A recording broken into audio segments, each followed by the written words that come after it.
I could go to bed at night and lay in my bed and think about how I want something to look, and I can build it.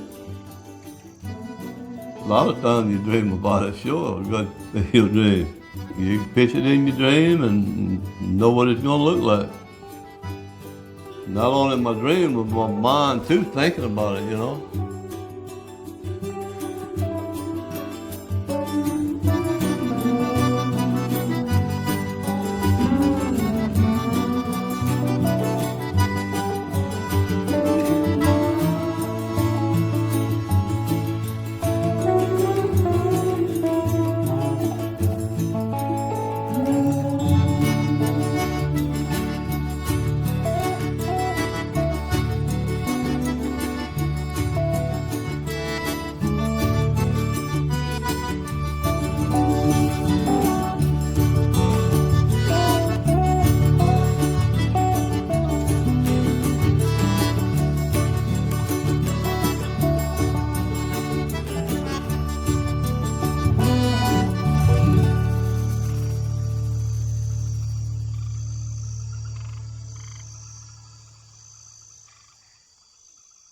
Edward Couvillier's whole life has been lived aboard boats of one kind or another. Here in North America's greatest wetland, the Atchafalaya Basin of Louisiana. To build a good life in a place like this demands a particular kind of creativity. Edward wouldn't call it that, but that's what it is, creativity. In everything, from putting food on the table to making a home for himself and his family on the edge of wild places. Most anything he has needed, he's had to learn to build for himself, to imagine it and then make it. But for Edward, it's not enough that the things he makes are useful.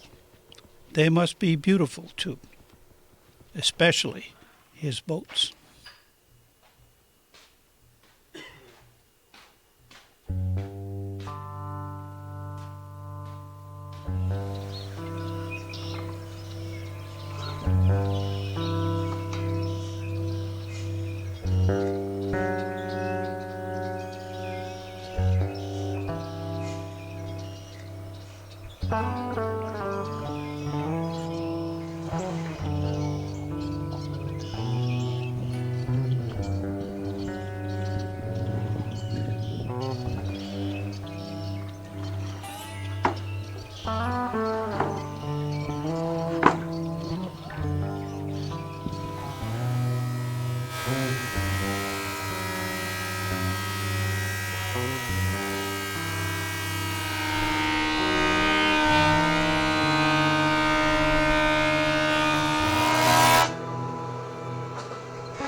Boats is important.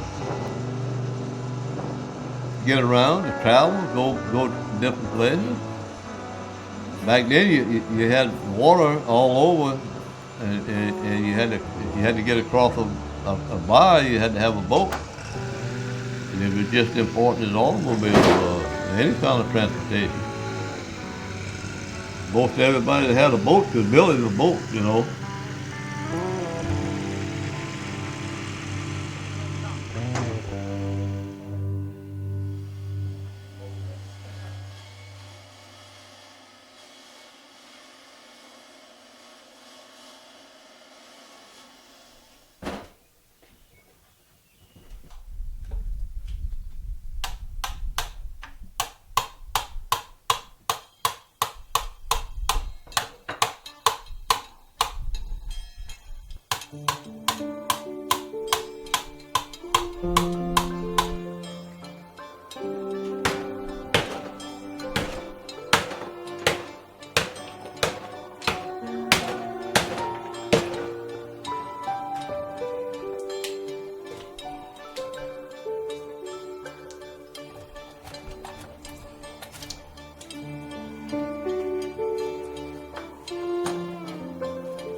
The community of houseboats where he grew up is long gone, along with the unique way of life lived among the families who once made their homes here. Edward is building his last boat, a push skiff. It's a design seldom seen elsewhere in the world outside of French Louisiana, and it has virtually disappeared from even these waters.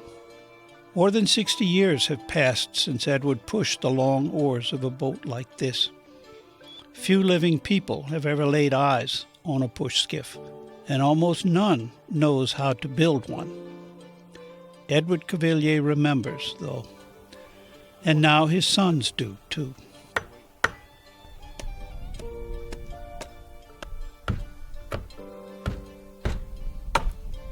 Most of us pretty good carpenters.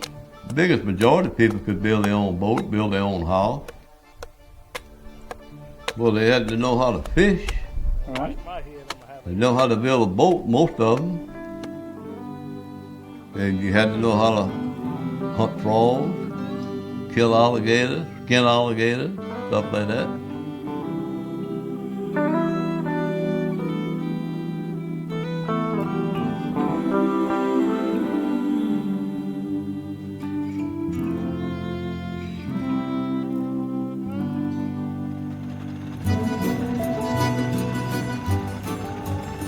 In the Atchafalaya Basin, survival and self-sufficiency evolved into forms of creative expression. Daily chores were transformed into a kind of art and performance that provided its own rich rewards. Anybody that fishes, love it. It's just fun. They've seen that fish pull on that line, and when you put them lines out, just can't wait till the next day to go run them, see what they got on them, and it's just fun, and that's what I like about it. I don't have to fish. If I don't want, but I love it. That's why I'm out there doing it. And if something happened while I'm out there, well, you can see I died while I was doing something I like. There are not many people today who can look at the world around them and see in it everything they need to build a good life, all the raw materials for contentment. Edward doesn't put these things into words. Instead, his ideas take shape in his hands, in fine lines, graceful contours, smooth cypress.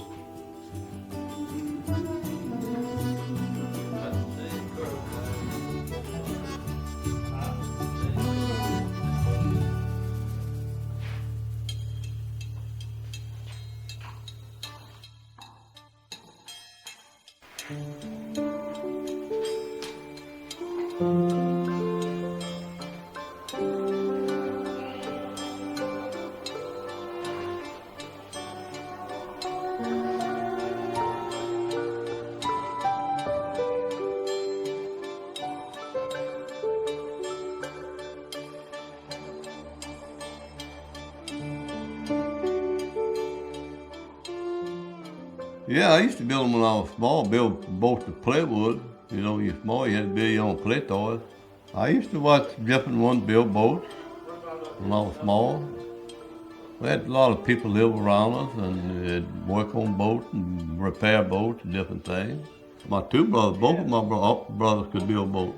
Bateaux, and one of my brothers built skiffs, pirogues, and any kind of boat.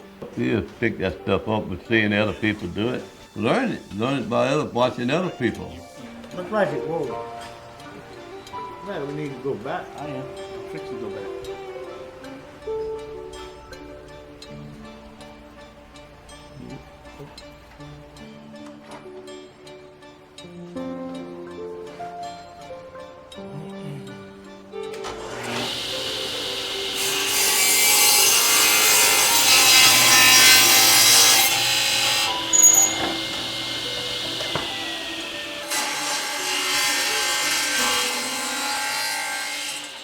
Like most of the old master boat makers, Edward Couvillier doesn't build from plans or patterns. He uses few measurements. Nothing is written down. There are no blueprints for boats like these. We didn't know what a blueprint was. No, they didn't have that. Get it in your head, how you want to build it, how long you want it, how wide you want it, or how high the water you want it. That's the way you build it. Think about how big a boat you want, what size you want, and what you want it to look like, Right? and you go from there.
That's it.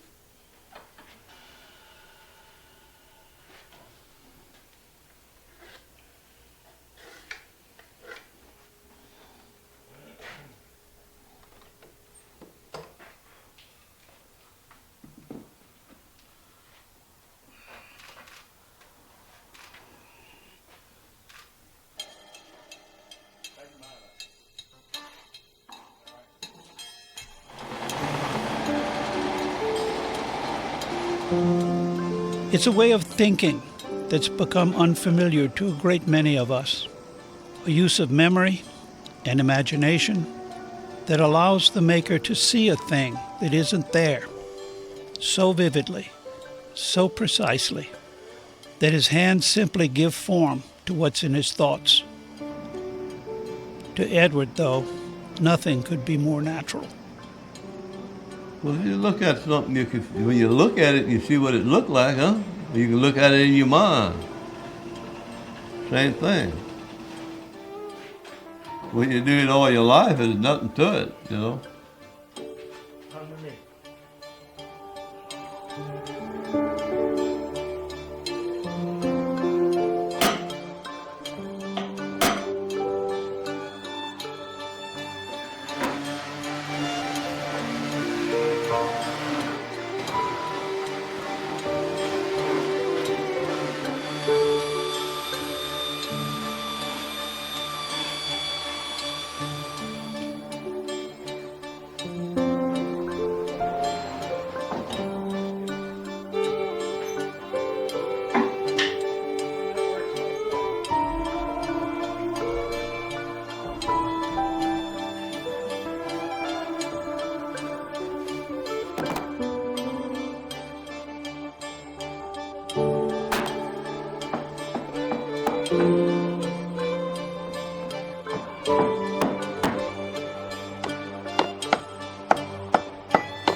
No.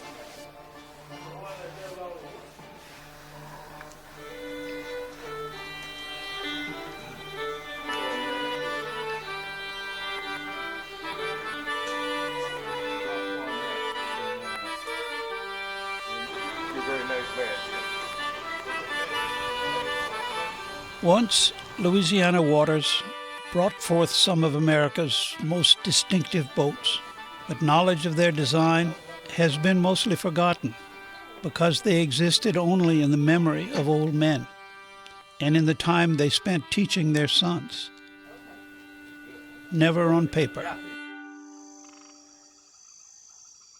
People don't build their own boats now. They buy them from someplace else, and even Edward will say there's not much need for a push skiff in the basin anymore. But it's not this boat that matters so much as the mind of its maker. L'amour est bien trompeuse, quand nous sommes tous loin. Et moi la malheureuse, je serai que la délaissée. L'amour est bien trompeuse quand nous sommes tous loin. Tiens-moi fidèle et sage et conserve-moi mon cœur. Je viendrai de ce voyage, je ferai que la vraie bonheur. Tiens-toi fidèle et sage et conserve-moi ton cœur. Je viendrai de ce voyage, je ferai que la vraie bonheur.